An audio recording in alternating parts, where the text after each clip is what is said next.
Certified The Buzz Exclusive! Hindi naging lingid sa publiko ang porsigidong paghahanap ni Angeline sa kanyang tunay na ina. Matatandaang noong Hulyo, ipinalabas dito sa The Buzz ang isa sa mga unang nagpakilalang ina ni Angeline na si Veronica Tolentino. Sinubaybayan ng publiko ang kanilang naging kwento. Subalit matapos ang ilang linggo, lumabas din ang katotohanan sa pamamagitan ng isang DNA test. Negatibo ang naging resulta at nagpapatunay na hindi si Aling Veronica ang tunay na ina ni Angeline. Sa kabila nito, hindi pa rin nawala ng pag-asa ang pop superstar. Alam niyo naman po, di ba matagal ko na gusto makita yung tunay kong nanay. Sa ngayon po, syempre, patuloy pa din po ako sa paghahanap sa kanya. Hindi naman po ako nagmamadali. Basta, ang akin lang po, sana dumating yung araw na makilala ko rin siya.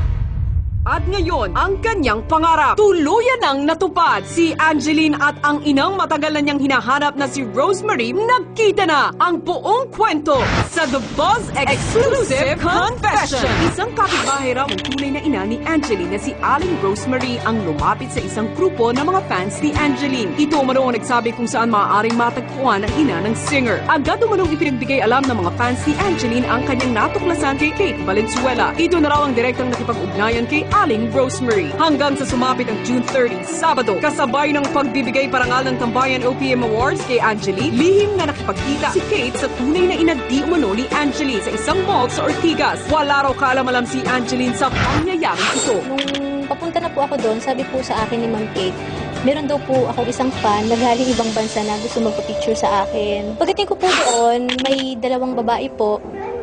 Yung isa po, medyo may edad na, tapos yung isa naman po medyo bata pa. Hanggang sa itong si Papa Dido po, nagbigay ng ID. Nakita ko po yung apelido na Mabaw. So alam ko po kasi na ang tunay na pangalan ng nanay ko ay Rosemary Mabaw. So kinabahan ako.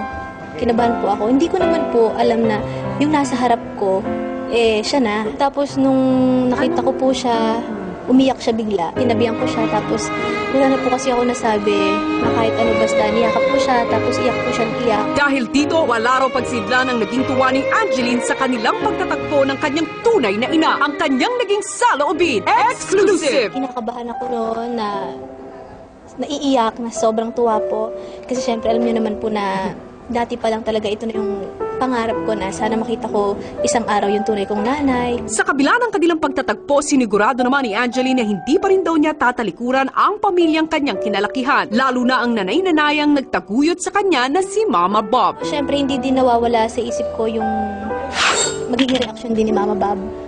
Yun din po kasi yung nasa isip ko talaga ngayon. Kumbaga halo talaga, pero alam naman na din ni Mama Bob po lahat at naipaliwanag ko na ng maayos, kaya alam ko naman na okay siya. Nagulat siya kasi nga ang akala niya po talaga hindi na kami magkikita ni Susan.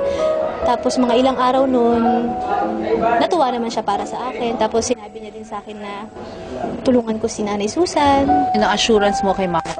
Hindi mo siya Opo naman. Lagi ko pong sinasabi halos araw-araw para ayoko naman po mag-isip si Mama na nakilala ko na si Nanay Susan. Baka naman dumating araw na iwanan ko siya, di ba? Mahirap yun eh.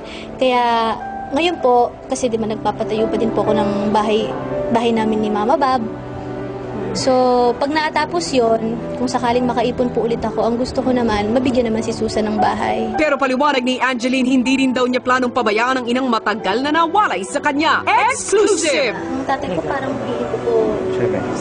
feeling ko po, hindi pa siya handa na makita yung nanay ko. Pero hanggang ngayon naman inaayos ko na sabi ko, kalimutan na natin yung mga nangyari dati, kung ano po yung mga nagawa din ni Susan, yung mga nagawa din ng tatay ko. Sana kalimutan na po para maging maayos lahat. Hindi ko naman po kasi hinihingi sa tatay ko na magbalikan sila. Basta ang gusto ko lang, maayos to lahat, na makita sila, na makita nila yung anak nila ngayon na malaki na, dalaga na. Sa ngayon po, marami talaga akong plano, pero sabi ko nga sa sarili ko, ayoko namang madaliin. Kumbaga, nakilala ko na si Nanay Susan ko, talagang ini-enjoy ko po itong bawat oras na magkasama kami.